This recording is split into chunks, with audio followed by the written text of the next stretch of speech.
দেখে নেব খেলার সময় শিরোনাম। ফিফা প্রীতি ম্যাচে কাল মালদ্বীপের চ্যালেঞ্জ নিতে প্রস্তুত বাংলাদেশ। ভুল শুধরে বছরের শেষ ম্যাচ জয়ে রাঙাতে চান কাবরেরা, ফরওয়ার্ডদের স্কোরিং সমস্যা কাটিয়ে ওঠার আশা। গ্লোবাল সুপার লিগে বাংলাদেশের ফ্রাঞ্চাইজির নাম থাকাটা গর্বের, বললেন মোহাম্মদ রফিক।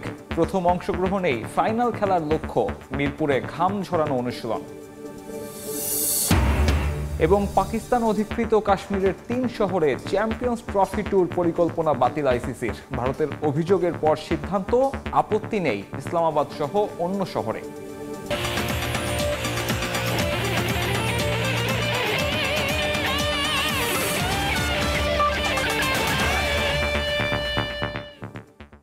শুরুতেই বাংলাদেশ মালদ্বীপ ফিফা প্রীতি ম্যাচের খবর। প্রথম ম্যাচের কষ্ট ভুলে দ্বিতীয় ম্যাচে ঘুরে দাঁড়াতে চান কোচ হ্যাভিয়ার ক্যাবরেরা। জয় তুলে বছরের শেষটা রাঙাতে চান বাংলাদেশ কোচ। ফুটবলারদের ওপরও তার আস্থা আছে শতভাগ। আর বছরে নিজেদের দ্বিতীয় ম্যাচে জয় তুলে দেশে ফিরতে চান মালদ্বীপ কোচ আলী সুজাইন। যদিও চিন্তার কারণ রাকিব মোরসালিন। কিংস অ্যারেনায় ম্যাচ শুরু হবে সন্ধ্যা ৬টায়। ২০২৩ আর ২০২৪ এই ২ বছরে বাংলাদেশের পারফরমেন্সের পার্থক্য আকাশ পাতাল। গেল বছর ধারাবাহিক পারফরমেন্সে সমর্থকদের বড় স্বপ্ন দেখিয়েছিল লাল সবুজ। তবে এ বছরের চিত্র পুরোপুরি উল্টো। এবার বছরের শেষ ম্যাচে মাঠে নামবে বাংলাদেশ। র্যাঙ্কিংয়ে উন্নতি করতে মালদ্বীপের বিপক্ষে ফিফা প্রীতি ম্যাচ দুটি ছিল বেশ গুরুত্বপূর্ণ বাংলাদেশের জন্য। যদিও তুলনামূলক সহজ প্রতিপক্ষের সঙ্গে প্রথম ম্যাচে রাকিব তপুদের পারফরমেন্স হতাশ করেছে সবাইকে। ম্যাচে কাবরেরার বেশ কিছু সিদ্ধান্ত নিয়েও হচ্ছে বিস্তর সমালোচনা। স্কোয়াডে রেখেও জিকুকে না খেলানো নিয়েও আছে নানা বিতর্ক। তবে সবকিছু ভুলে বছরের শেষ ম্যাচ নিয়ে কি ভাবছে বাংলাদেশ? প্রথম ম্যাচের ফলাফল খুব কষ্টদায়ক ছিল। আমরা ভালো খেলেছি, জয়ের প্রত্যাশা ছিল, কিন্তু হয়নি। তবে সেটা নিয়ে আর ভাবতে চাই না। এই ম্যাচের জন্য আমরা ভালো প্রস্তুতি নিয়েছি, ভুলগুলো নিয়ে অনেক কাজ করেছি। আশা করছি জয় পাবো। ফিফা প্রীতি ম্যাচ ও বিশ্বকাপ বাছাই মিলে ২০২৪ সালে এখন পর্যন্ত ৮ ম্যাচে মাত্র একবারই জয়ের স্বাদ পেয়েছে বাংলাদেশ। অথচ গেল বছর ১৪ ম্যাচে লাল সবুজদের দখলে ছিল ৫ জয়, ড্র করেছে ৫ ম্যাচে। সেবার এই মালদ্বীপ পাত্তাই পায়নি কাবরেরার শিষ্যদের কাছে। ৩ ম্যাচের মধ্যে ২ ম্যাচই জয় তুলে নিয়েছে লাল সবুজ, আর একটি হয়েছে ড্র। তবে সেই দলটার এবার হলোটা কি? অন্যদিকে গেল বছর ৬ ম্যাচে ২ জয় পাওয়া মালদ্বীপ এ বছরে নিজেদের প্রথম ম্যাচেই দেখিয়েছে ঝলক। ৪৫ বছর পর বাংলাদেশের মাটিতে পেয়েছে প্রথম জয়। লক্ষ্য এবার শেষটা রাঙানোর। যদিও জয়ের ধারায় থাকলেও দুশ্চিন্তা আছে রাকিব মোরসালিনদের নিয়ে। আমরা ভালো খেলেছি তাই জয় পেয়েছি। বাংলাদেশও কিন্তু দারুণ খেলেছে, কিন্তু ভুল কম করেছি তাই ম্যাচ আমাদের পক্ষে এসেছে। তবে এই ম্যাচে তাদের হারানো সহজ হবে না। রাকিব মোরসালিনরা আমাদের জন্য বিপজ্জনক। তারা যে কোনো দলের বিপক্ষেই ম্যাচ ঘুরিয়ে দেওয়ার সামর্থ্য রাখে। তবে আমরাও লড়াই করব শেষ পর্যন্ত। কথায় আছে, শেষ ভালো যার সব ভালো তার। বছরের শেষ ম্যাচ বাংলাদেশের দ্বিতীয় দফা মেয়াদ বাড়ানোর পর হ্যাভিয়ার কাবরেরারও এটা শেষ অ্যাসাইনমেন্ট। ৩১ ডিসেম্বর শেষ হবে তার চুক্তির মেয়াদ। এখন দেখার অপেক্ষায় শেষটা কিভাবে রাঙায় কাবরেরা আর বাংলাদেশ। তামিম হোসেন, সময় সংবাদ, ঢাকা। শনিবার আনুষ্ঠানিকভাবে টেস্ট ক্রিকেট ও প্রথম শ্রেণীর ক্রিকেট থেকে অবসর নেবেন ইমরুল কায়েস। বিদায়বেলায় আবেগ আপ্লুত এই ক্রিকেটার চট্টগ্রামের বিপক্ষে খুলনার হয়ে মিরপুরে জাতীয় ক্রিকেট লিগে খেলবেন শেষ ম্যাচ। ১৭ বছরের দীর্ঘ ক্যারিয়ারে এতদূর আসার জন্য বাবার প্রতি কৃতজ্ঞতা প্রকাশ করেছেন ইমরুল। নতুনদের সুযোগ করে দিতেই এমন সিদ্ধান্ত বলে জানিয়েছেন তিনি। টেস্ট থেকে অবসর নিলেও ওয়ানডে ও টি-20-তে খেলা চালিয়ে যেতে চান ইমরুল কায়েস।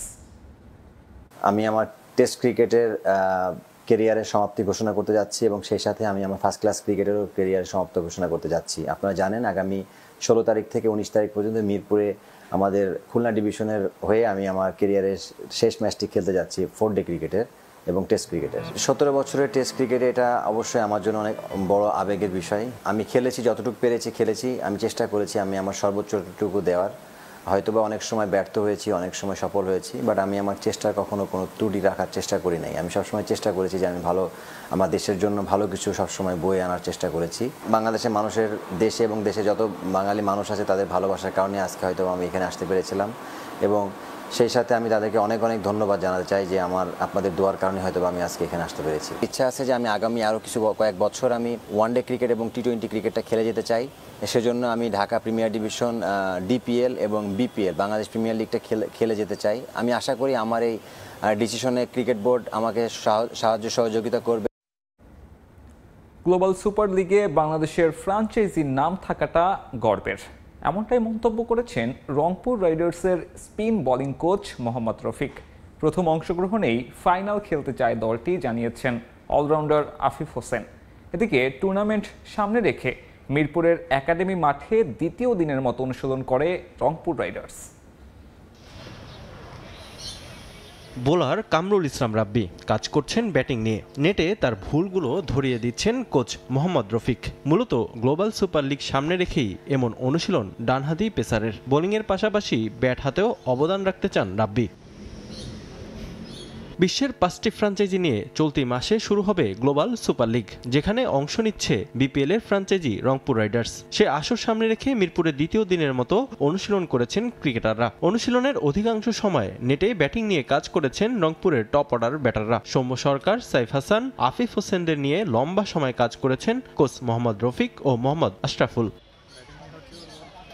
বোলিং অনুশীলনে ছিলেন মাত্র 2 জন। টপ অর্ডার ব্যাটারদের বিপক্ষে বল করেছেন মোহাম্মদ সাইফুদ্দিন ও আরাফাত সানি। বোলিং শেষে ব্যাটিং নিয়েও কাজ করেছেন সাইফুদ্দিন। এবারের বিপিএলে খুলনা টাইগার্সের হয়ে খেললেও গ্লোবাল সুপার লিগে রংপুর রাইডার্সের হয়ে খেলবেন আফিফ হোসেন ধ্রুব। ক্যারিবীয় দ্বীপপুঞ্জে দারুণ কিছুর প্রত্যাশা তার। এরকম টুর্নামেন্ট অবশ্যই সবার জন্য একটা ভালো অপরচুনিটি, যেহেতু দেশের বাইরে খেলা অবশ্যই বড় একটা অপরচুনিটি। এরকম টুর্নামেন্টগুলোতে ভালো করতে পারলে ফিউচারে আরও অন্যান্য টুর্নামেন্টে অবশ্যই সুযোগ আসবে। আমরা টুর্নামেন্টটা যাতে একটা ভালো পর্যায়ে ফাইনাল খেলতে পারি, আর পার্সোনাল গোল বলতে তেমন কিছু নাই, টিমের হয়ে বেস্টটা করার চেষ্টা করব।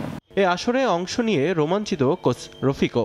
বাংলাদেশ থেকে একটা টিম যাচ্ছে, আমি মনে করি এটি সবচেয়ে বড় যে এখানে আমরা যে বলবো না যে টুর্নামেন্ট চ্যাম্পিয়ন হবো, বাট বাংলাদেশে যে এই যাওয়া শিখলো এটি কিন্তু একটা ভালো পজিটিভ সাইড। তা আমি মনে করি এই যাওয়া শিখলো, দেখা যায় এখন টিম যাচ্ছে, ভবিষ্যতে দেখা যায় এইসব প্লেয়ারগুলো যদি ভালো খেলে, দেখা যায় ওদের যে টুর্নামেন্টগুলো হয়, দেখা যায় বাংলাদেশে অনেক প্লেয়ার ডাকবে এবং টানবে। তা আমি মনে করি এটা একটা খুব ভালো পজিটিভ সাইড।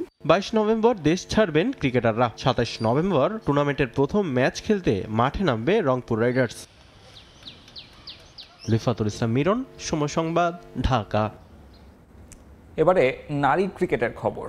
আসন্ন 2 টুর্নামেন্ট এশিয়া কাপ আর বিশ্বকাপে বড় স্বপ্ন নিয়ে সাভারের বিকেএসপিতে চলছে অনূর্ধ্ব 19 দলের কন্ডিশনিং ক্যাম্প। তবে শুধু এই 2 টুর্নামেন্ট নয়, নারীদের পাইপলাইনকে সমৃদ্ধ করতে এখান থেকে ক্রিকেটারদের আগামীর জন্য প্রস্তুত করতে চান হেড কোচ সারোয়ার ইমরান। ক্রিকেটাররাও শোনালেন সম্ভাবনার গল্প। মুখে স্মিত হাসি, চোখে অপার সম্ভাবনা। কলিগুলো ফুল হয়ে ফোটার অপেক্ষা, দরকার স্রেফ একটু যত্ন। দুঃসময় শুধু ছেলেদেরই নয়, বরং ভর করেছে নারী ক্রিকেটেও। কোনো দাওয়াইতেই সারছে না টাইগ্রিসদের ব্যাটিং দৈন্যতা। বিশ্লেষকদের মতে সমস্যাটা গোড়ায়। তাই তো শুরু থেকে নার্সিং ঠিকঠাক হওয়া চাই, এমন ক্যাম্প সেজন্যই। যদিও বিকেএসপিতে অনূর্ধ্ব 19 দলের এই অনুশীলন আসন্ন এশিয়া কাপ আর বিশ্বকাপকে সামনে রেখে। মালয়েশিয়ায় নারী এশিয়া কাপ হবে 15 থেকে 22 ডিসেম্বর, আর একই ভেন্যুতে বিশ্বকাপ হবে 25-এর 18 জানুয়ারি থেকে 2রা ফেব্রুয়ারি। স্বস্তির বিষয় আছে আরও। বয়সভিত্তিক পর্যায়ে নারীদের ক্রিকেটের দায়িত্ব পড়তেছে টাইগারদের সাবেক হেড কোচ সারোয়ার ইমরানের ওপর। নিজের অভিজ্ঞতার আলোকে প্রস্তুত করছেন বাংলার জয়িতাদের। আমরা এশিয়া কাপে চ্যাম্পিয়ন হওয়ার জন্যই যাব, এবং চ্যাম্পিয়ন হওয়ার পরে বিশ্বকাপের পরে আমরা ঠিক করব। বিশ্বকাপে ওই রকমই আশা আছে। অনেক গোছানো দল, আমরা যদিও কম সময় পেয়েছি, তারপরে আমি বলবো এই দলটার মধ্যে যেরকম একটা টিমে যেরকম কম্বিনেশন থাকার কথা, সেরকম কম্বিনেশনই আছে। মেয়েদের 1 বছর আগে ক্যাম্প হয়েছিল। এখন আমার মনে হয় যে আন্ডার 19 এবং একটাই পাইপলাইন আমাদের, এই পাইপলাইনটা শক্ত করার জন্য ক্রিকেট বোর্ড থেকে সব রকম ব্যবস্থা নেবে। ক্রিকেটারদের লক্ষ্যটাও অভিন্ন, শুধু শিরোপা জয় নয়, তারা চান শিখতে নিজেদের ভবিষ্যতের জন্য প্রস্তুত করতে। এখানে যারাই আছি সবাই ইন্ডিভিজুয়ালি অনেক ভালো পারফরমেন্স করতেছি। ফার্স্টে তো আমাদের এশিয়া কাপ, তো আমি এখানে চেষ্টা করব যে 10-এর ভিতরে নাম্বার 1 হওয়ার চেষ্টা থাকবে। সেরা স্কোরার হতে পারি, ভালো কিছু করতে পারি, আমার দেশের জন্য খেলতে পারি, আমার টিমের জন্য। সিলেকশন যদি আমাকে দেয়, আমাকে রাখে, তো হাইয়েস্ট উইকেট টেকারের চেষ্টা করব।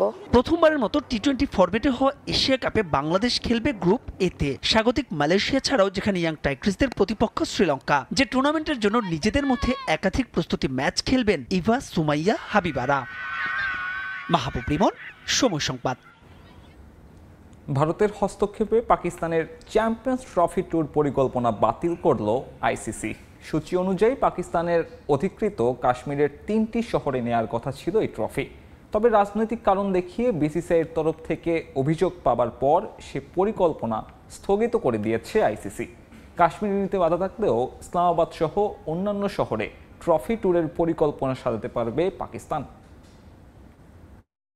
একটা টুইটে বৃহস্পতিবার ভারত জুড়ে আলোড়ন তৈরি করে পাকিস্তান ক্রিকেট বোর্ড।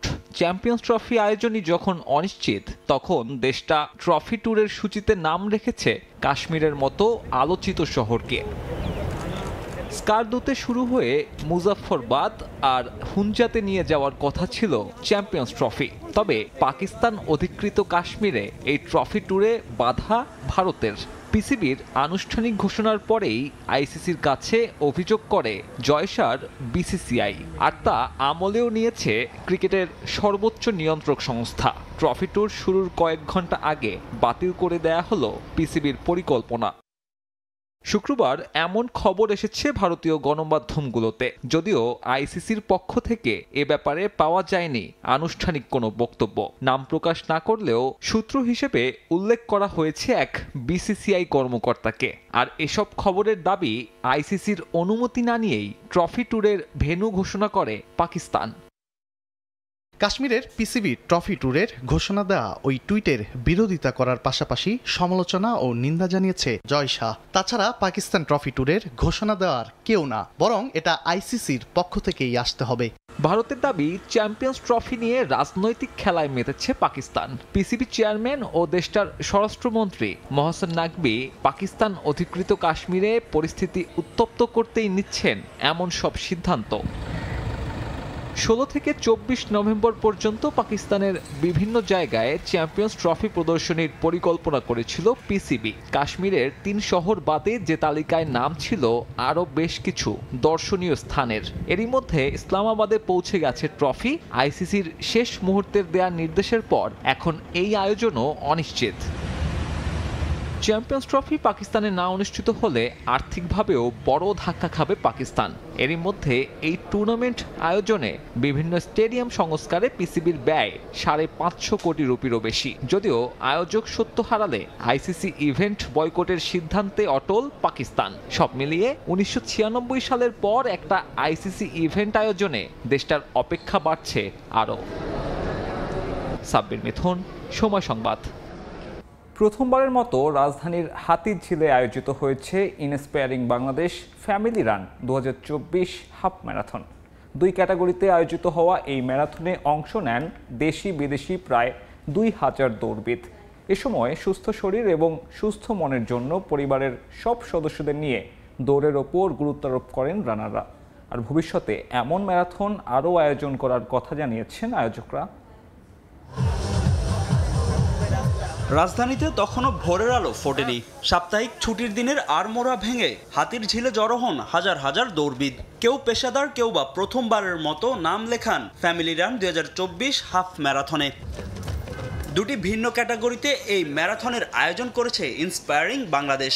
ছোটদের জন্য 2 কিলোমিটার ও প্রাপ্তবয়স্করা অংশ নেন 7.5 কিলোমিটার দৌড়ে। নাগরিক জীবনে সুস্থ থাকতে দৌড়ের বিকল্প নেই বলে মনে করেন প্রতিযোগীরা। স্ট্রেংথ বাড়ানোর জন্য, মেন্টালি সুস্থ থাকার জন্য রানের কোনোই বিকল্প নেই। ভাই ব্রাদাররা একসাথে দৌড়াই তো আমাদের ব্রাদারহুডটা বাড়ে, আর একসাথে আমরা দৌড়াই তো সেটা আমাদের জন্য একটা এন্টারটেইনমেন্টের একটা ব্যাপার আর কি। I think when you run or exercise it's good for your health because it helps you to burn a lot of calories and it's also good for your rejuvenation. I really feel যে এটা আসলে আমাদের হেলথকে, তারপর হচ্ছে মন, মানসিকতা সবকিছুই আসলে খুব বেশি প্রফুল্ল রাখে। ইন্সপায়ারিং বাংলাদেশ ওনাদের অর্গানাইজেশন অনেক সুন্দরভাবে এনারা মেনটেন করে।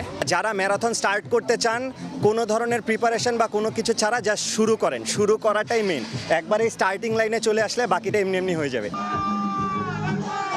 বড়দের পাশাপাশি ম্যারাথনে সরব উপস্থিতি ছিল শিশুদেরও। নতুন এই অভিজ্ঞতায় রোমাঞ্চিত খুদেই দৌড়বিদরা। আমি ম্যারাথনে মেডাল পাওয়ার জন্য এসেছি, এটা একটা খুবই বড় অ্যাচিভমেন্ট। দৌড়াতে অনেক পছন্দ লেগেছে, এখানে যে আসলাম এসে দৌড়ানো feels like part of a community. Family run শীর্ষক এই ম্যারাথন প্রথমবারের মতো আয়োজিত হয়েছে দৌড় প্রতিযোগিতার মাধ্যমে ফ্যামিলির বন্ধন আরো দৃঢ় করতে। ভবিষ্যতে এমন আয়োজন চালিয়ে যাওয়ার কথা জানান আয়োজকরা। ফ্যামিলির অন্যান্য মেম্বার, বন্ধু বান্ধব, কলিগ সবাইকে নিয়ে আমরা এখানে আসলে একটা গেট টুগেদারের মতো হয়। প্রথমবারের মতন আমরা ইন্সপায়ারিং বাংলাদেশ ফ্যামিলি রান আয়োজন করেছি। মূল উদ্দেশ্য ছিল আমাদের যে ফ্যামিলি বন্ডিং এবং এই ব্যাপারটাকে আরও স্ট্রেংথেনিং করা। দেশি দৌড়বিদদের পাশাপাশি এই ম্যারাথনে অংশ নেন অনেক বিদেশি নাগরিকরাও। ইট পাথরের যান্ত্রিক শহরে সুস্থ থাকতে এই ম্যারাথনে অংশ নিয়েছেন প্রায় 2000 রানার। সবার লক্ষ্য একটাই, ম্যারাথনের মধ্য দিয়ে সুস্থ জীবন গড়ে তোলার। হাতিরঝিল থেকে ফাহিম ইসলাম, সময় সংবাদ, ঢাকা। ন্যায়ের জন্য দৌড়, এই প্রতিপাদ্যে ময়মনসিংহে অনুষ্ঠিত হয়ে গেল 25 kilometre marathon. Mymensingh try athlete's সংগঠনের আয়োজনে, যেখানে এভারেস্ট জয়ী বাবর আলী সহ অংশ নেন দেশের নানান প্রান্ত থেকে আসা 4 শতাধিক অ্যাথলেট। দুটি ভিন্ন ক্যাটাগরিতে, যেখানে উল্লেখযোগ্য উপস্থিতি ছিল নারী ও শিশুদের। উবাইদুল হকের রিপোর্ট, ছবি তুলেছেন হোসেন আলী। ভোরের আলো তখন কেবল ফুটতে শুরু করেছে। হেমন্তের হালকা কুয়াশা মোড়ানো আবহে ময়মনসিংহ নগরীর শিল্পাচার্য জয়নুল আবেদিন পার্কে হাজির 4 শতাধিক দৌড়বিদ। এই দলে আছে 12 বছরের শিশু থেকে শুরু করে 77 বছর বয়সী প্রবীণ, আছেন নারীরাও। ন্যায়ের জন্য দৌড়, এই প্রতিবাদে ময়মনসিংহ ট্রাই অ্যাথলেটস নামে একটি সংগঠনের আয়োজনে 25 কিলোমিটার ম্যারাথন প্রতিযোগিতায় অংশ নেন তারা। ম্যারাথনকে ঘিরে দেশের বিভিন্ন প্রান্তের অ্যাথলেটদের জন্য যা পরিণত হয় মিলন মেলায়। তরুণদের ম্যারাথনে উৎসাহিত করতে এতে অংশ নেন দেশসেরা অ্যাথলেট এভারেস্ট জয়ী বাবর আলীও। এর মধ্য দিয়ে যদি 3-4টা বাচ্চা যদি এই অ্যাডভেঞ্চারের জগতে আমাদের দ্বারা ইন্সপায়ার হয়ে পা রাখে, এটাই মানে সবচেয়ে বড় পাওয়া। রোড লোকেশনটা মানে অত্যন্ত সুন্দর, চারপাশ দিয়ে ধান ক্ষেত, সকালের শিশির, এ নিয়ে সব মিলায় আলহামদুলিল্লাহ অনেকটা ভালো ছিল। আমি যদি সুস্থ থাকি, আমার সন্তানকে দিব, সংসারকে দিব, দেশকে দিব, বিশ্বকে দিব। সুস্থতার বিকল্প কিছু নাই। শুক্রবার ভোর 5:30টায় জয়নুল পার্কের ফটকের সামনে থেকে শুরু হয় ম্যারাথনের যাত্রা। পরে নগরীর বিভিন্ন সড়ক এবং সুতিয়াখালী বাজার, ভাবুখালী বাজার ও কাচারি বাজার অতিক্রম করে কৃষি বিশ্ববিদ্যালয় কলেজে গিয়ে শেষ হয় 25 কিলোমিটার দৌড়। এছাড়াও আরেকটি ক্যাটাগরিতে 7.5 কিলোমিটার ম্যারাথনে অংশ নেন অনেকে। এ সময় সড়কের দুপাশে দাঁড়িয়ে করতালি দিয়ে অংশগ্রহণকারীদের উৎসাহ দেন সাধারণ মানুষ। সফলভাবে নির্দিষ্ট লক্ষ্যে পৌঁছে উচ্ছ্বাস প্রকাশ করেন অংশগ্রহণকারীরা। ফেসবুক থেকে এখানে খোঁজ পাইছি, খোঁজ পাওয়ার পর এখানে অংশ নিয়েছি। মানে আশা করি না যে আমি এত ভালো করব, কিন্তু ভাগ্য আর কি, সবকিছু পেয়ে গেলাম আর কি, সেকেন্ড হয়ে গেলাম। খুব এক্সাইটেড, ভালোই লাগছে। না মানে যদি না আসতাম মিস করতাম। অনেক কাজকর্ম করতে হয় মেয়েদেরকে, সেই জন্য ফিটনেসের দরকার। তাই একটু যদি হাঁটাহাঁটি বা একটু দৌড়াদৌড়ি করে ব্যায়াম করে, তাহলে মেয়েদের ফিটনেসটা আরো ভালো থাকবে। ম্যারাথন আয়োজনের সময় যে উৎসবমুখর পরিবেশটা, এই লোভটা আসলে সামলাতে পারি না, বিধায় মূলত এই ম্যারাথনে রেগুলার অংশগ্রহণ করি। আয়োজকরা জানান, সর্বস্তরে ন্যায় বিচার প্রতিষ্ঠার বার্তা পৌঁছে দেওয়ার পাশাপাশি সুস্থতার জন্য তরুণদের ম্যারাথনে আগ্রহী করতে এই আয়োজন। জেলা ব্র্যান্ডিংকে গুরুত্ব দিয়ে আগামীতে আরও বড় পরিসরে ম্যারাথন আয়োজনের পরিকল্পনার কথা জানান তারা। এবারের আয়োজনের যে প্রতিপাদ্য, সেটি হচ্ছে রান ফর জাস্টিস। আমরা জাস্টিস চাই মানুষের প্রতি, জাস্টিস চাই সকল প্রাণের প্রতি, জাস্টিস চাই সকল প্রকৃতির প্রতি। এই ইভেন্টের মাধ্যমে স্বাস্থ্য সুরক্ষার পাশাপাশি ময়মনসিংহের পর্যটনে একটা প্রভাব পড়বে। বাইরের লোকজন আসবে, তাদের কাছ থেকে আমরা শিখব, আমাদের যা যা ভালো জিনিস আছে তা বাইরে ছড়িয়ে যাবে। প্রতিযোগিতা শেষে বিভিন্ন ক্যাটাগরিতে বিজয়ী 21 জন প্রতিযোগীর হাতে অর্থ পুরস্কার ও ক্রেস্ট তুলে দেয়া হয়। ওবায়দুল হক, সময় সংবাদ, ময়মনসিংহ। 5 আগস্টের গণ অভ্যুত্থানে নিহত শহীদদের স্মরণে পঞ্চগড়ে অনুষ্ঠিত হয়েছে বিজয় রোলার স্কেটিং প্রতিযোগিতা। 4 বছর বয়সী শিশু থেকে শুরু করে 25 বছর বয়সী তরুণদের অংশগ্রহণে মুখরিত হয়ে ওঠে পঞ্চগড় সদর উপজেলা পরিষদের টেনিস গ্রাউন্ড। শিশু কিশোর ও তরুণদের মোবাইলের আসক্তি কাটিয়ে খেলাধুলার প্রতি আগ্রহ বাড়াতেই এমন আয়োজন করা হয়েছে বলে জানান আয়োজকরা। পঞ্চগড় থেকে মনিরুল ইসলামের তোলা ছবিতে সোহাগ হায়দারের রিপোর্ট। চাকার উপর চলছে পা, নেই হাঁটার কোনো কষ্ট। ভারসাম্য রক্ষা করে জয়ের লক্ষ্যে ছুটে চলছেন একদল প্রতিযোগী। আর এই ব্যতিক্রমী খেলাকে বলা হয় রোলার স্কেটিং খেলা। 5 আগস্টের গণ অভ্যুত্থানে নিহত শহীদদের স্মরণে পঞ্চগড়ে আয়োজন করা হয় বিজয় রোলার স্কেটিং প্রতিযোগিতার। 4 বছর বয়সী শিশু থেকে শুরু করে 25 বছর বয়সী তরুণদের অংশগ্রহণে মুখরিত হয়ে ওঠে সদর উপজেলা পরিষদের টেনিস গ্রাউন্ড। পর্যায়ক্রমে স্কেটাররা স্পিড স্কেটিং ও রোল বল প্রতিযোগিতায় অংশগ্রহণ করে। আর দীর্ঘদিন পর এমন আয়োজনে খুশি প্রতিযোগী সহ অভিভাবকেরা। আমি প্রতিদিন আমার আম্মু আবুর সাথে স্কেটিং শিখতে আসি। আমার স্কেটিং করতে অনেক ভালো লাগে। আমি আজকে স্কেটিং করে প্রথম হয়েছি। খুবই ভালো লাগতেছে এখানে আসে, বিনোদনও পাচ্ছে আর সবাইকে দেখে অনেক ভালো লাগতেছে। এখন টিভি, তারপর মোবাইল, এটা নিয়ে ব্যস্ত থাকে, তো এটার জন্য আমরা অভিভাবক হিসেবে আমি অনেক হ্যাপি। শিশু কিশোর ও তরুণদের মোবাইলে আসক্তি কাটিয়ে ঘর থেকে বের করে আনতে এমন আয়োজন। আর নতুন প্রজন্মকে এমন আয়োজনের মধ্য দিয়ে সুন্দর একটি পরিবেশ উপহার দেওয়া উচিত বলে মনে করছেন জেলা প্রশাসক। ঘরবন্দি জীবন থেকে আমাদের এই খেলামুখী করা যায়, তাদের কিভাবে আমাদের এই খেলার প্রতি ঝোঁক দেওয়া যায় এবং এই খেলার মাধ্যমে কিভাবে তাদের মনুষ্যত্ব বিকশিত হয়, তার জন্যই আমাদের এই স্কেটিং। সমাজের যে খারাপ দিকগুলো আছে সেগুলো থেকে আমরা তাদেরকে ভালো কাজের দিকে, খেলাধুলার দিকে আমরা যদি তাদেরকে মনোনিবেশ করতে পারি, তাহলে আমাদের মধ্যে সুন্দর একটা ভবিষ্যৎ প্রজন্ম আমরা আগামীতে পেতে যাব। প্রতিযোগিতা শেষে বিজয়ীদের মাঝে পুরস্কার বিতরণ করে জেলা প্রশাসক সাবেত আলী। সোহাগ হায়দার, সময় সংবাদ, পঞ্চগড়। সারা দেশের এইচএসসি 97 ও এইচএসসি 99 ব্যাচের সাবেক শিক্ষার্থীদের অংশগ্রহণে আয়োজিত হয়েছে প্রীতি ফুটসাল টুর্নামেন্ট। বিশ্বের বিভিন্ন দেশের জনপ্রিয় ফুটবল ক্লাবগুলোর নামে 6টি দল অংশ নেয় এই ফুটসাল টুর্নামেন্টে। Real Madrid, Barcelona, Arsenal, Liverpool ও ম্যানচেস্টার ইউনাইটেডের নামে অংশ নেয় 6 দল। রাজধানীর 100 ফিটে এমন আয়োজন নতুন পুরনো বন্ধুদের মিলন মেলায় পরিণত করে। শরীর ও মনকে সুস্থ রাখতেই পঞ্চমবারের মতো ফুটসাল টুর্নামেন্টের আয়োজন করা হয়েছে বলে জানান আয়োজকরা।